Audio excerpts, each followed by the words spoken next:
From the cutting edge of anomaly research, you are about to experience The Evidence with your host, 3D pioneer and image analyst with Mars X3D, D.W. Gannett. Hi, and welcome to episode 123 of The Evidence. This is your buddy Dave over at Mars X3D. And yeah, episode 123.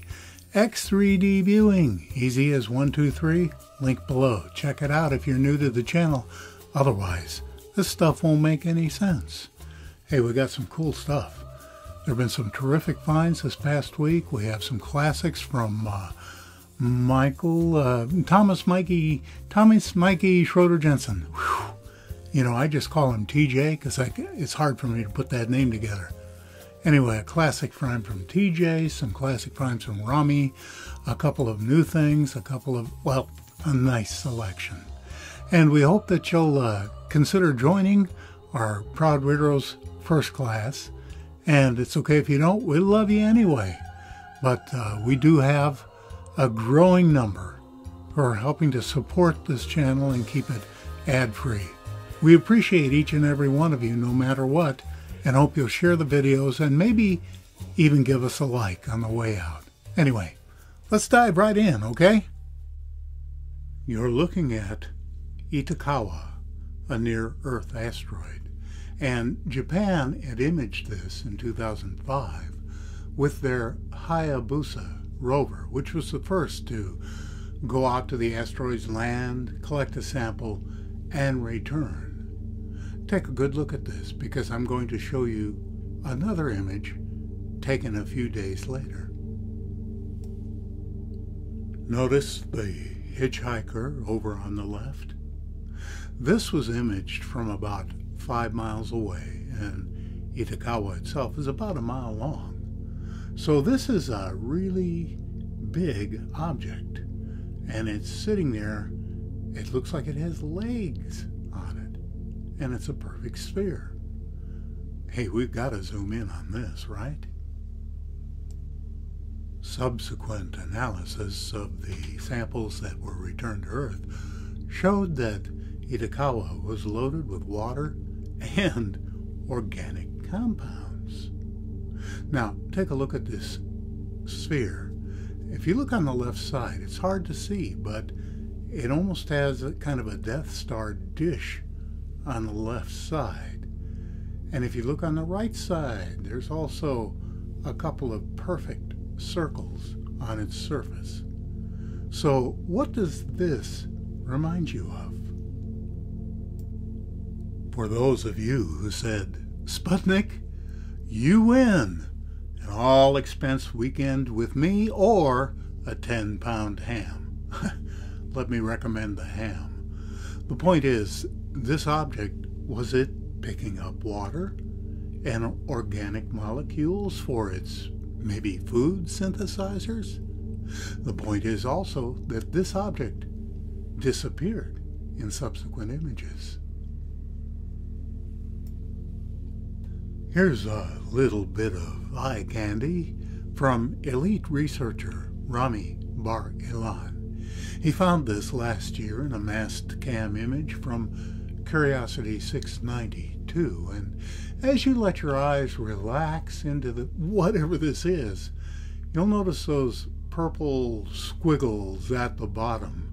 Now those are the actual colors that are there. Those have not been added. And of course you'll notice the various spheres and bumps and arrangements of cones on the left side. A very strange object. Whether it's a machine or not, I don't know, but you can always count on Rami to find some good stuff. My buddy Laszlo Shabalix over there in Hungary pointed this one out just last week. It's a big old block sitting right in the center of the picture, so let's take a closer look. Most of you who've been with me a while will immediately recognize the non-fractal angles in that block at the top of the picture. But why is it up there, and why have I pulled back? Well, here's why. I wanted to draw your attention to the circled area, and if you allow your eyes to relax into that, whatever that is, you'll see what I mean. There's a whole lot of strangeness in there. It looks like a machine that's been split open and bent outwards or something. But I wanted to point that out before we take a closer look at Laszlo's block. Forget about the blurriness of this image and instead focus on the mathematics. Look at the non-fractal angles, the 90-degree angles, the equilateral triangles, the spheres, the divided portion that runs across the top, that split that goes down from the top to the back. This is definitely an artifact, and blurry or not, the math doesn't lie. Before we leave this GMAC by Neville Thompson, I wanted to point out a couple of things that I thought were interesting. These blocks, for example, they really do appear to be worked, to my eyes. And it seems that that block on the right has a recessed oval area on top of it in which are either spheres or circles. Hard to tell. Not enough resolution, but a definite candidate for an artifact. And still in the same GMAC, here's something that was found by Sarah Runcie, and this one makes my anomaly hunter hackles stand on end. It may not look like much to you, but this thing is just bristling with artificiality. Let me point out something here. This area inside the circle just shouts artificial. A hollow box, perfect 90-degree angles, those teeth, if that, they look like teeth, that's not what they are, but just look around, look inside here, and look at the entire assemblage, whatever it is. Is this a collapsed structure? Is it an ancient machine? Hard to tell. But here again, the math does not lie.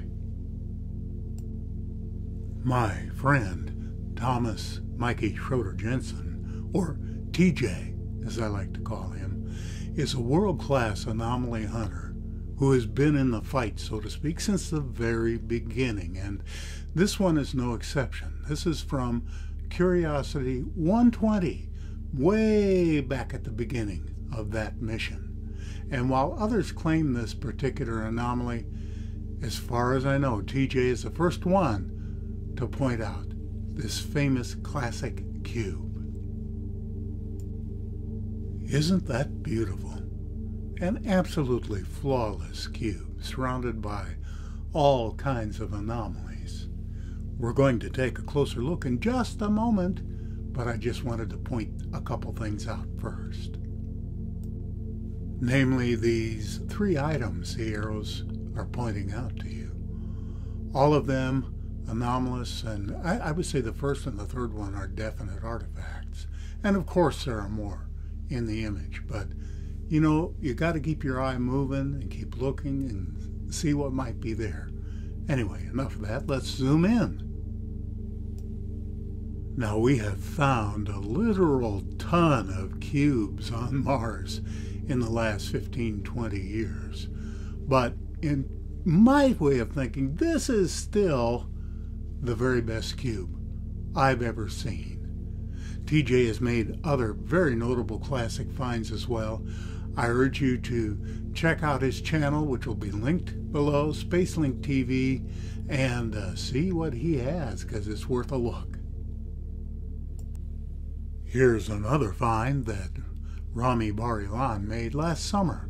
And take a look in the left corner of the left image, and you'll see that very curious dome sitting there. And of course the zoom on the right side. Clearly an artifact. Compound curves, yes, they can occur in nature, but not like this. Nor do they have those beautifully even recessed rim, a flared rim on it, with the little spheres underneath. what was this? It reminds me of one of those attic ventilators you put on the roof to get the heat out of the attic. I doubt, however, that that's what this is.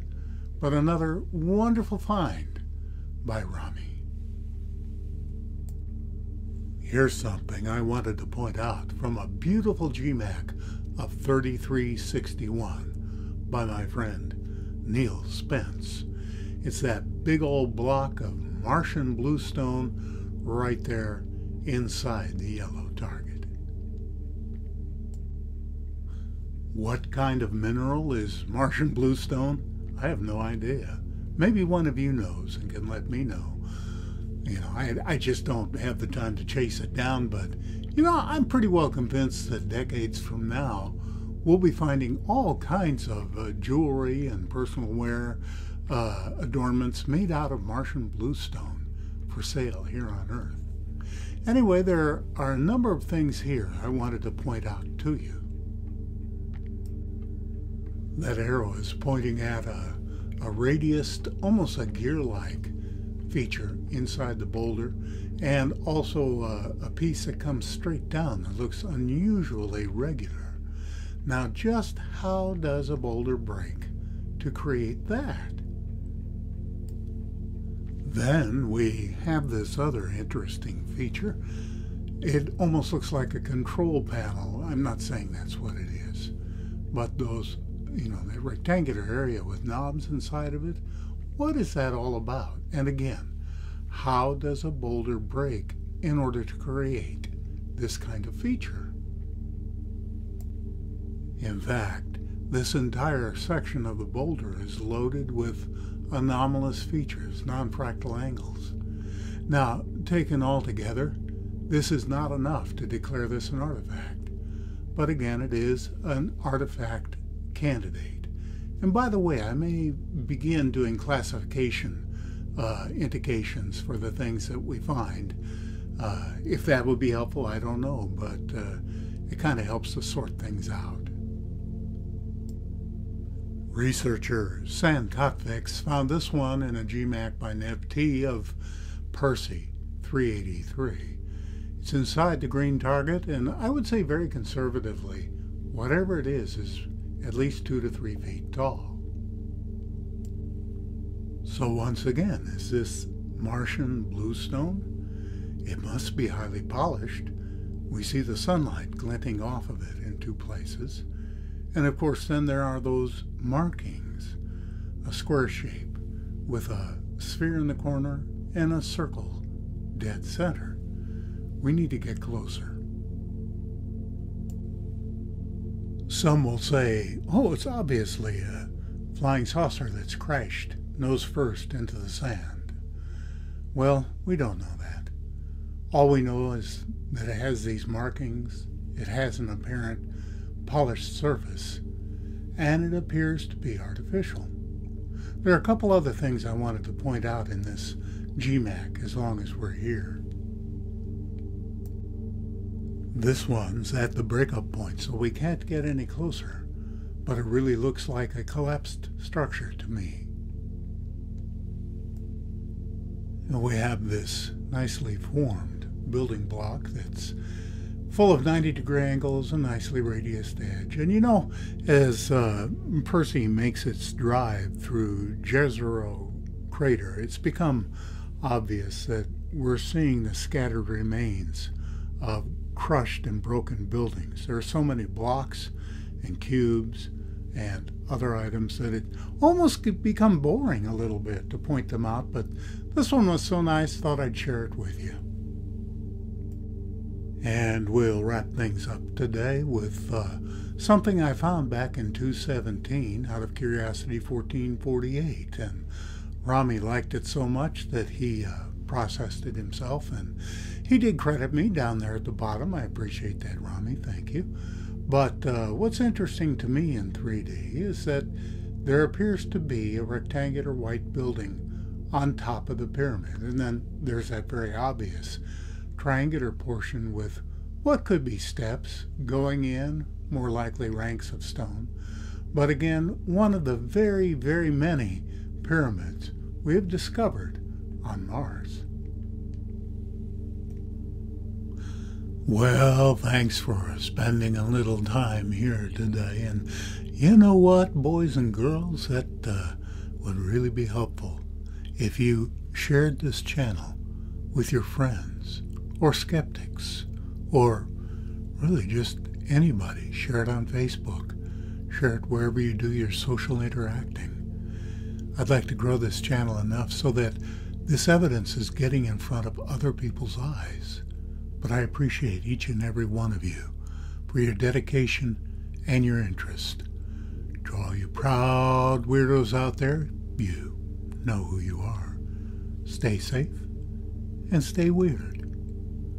This is your buddy Dave over at Mars X3D.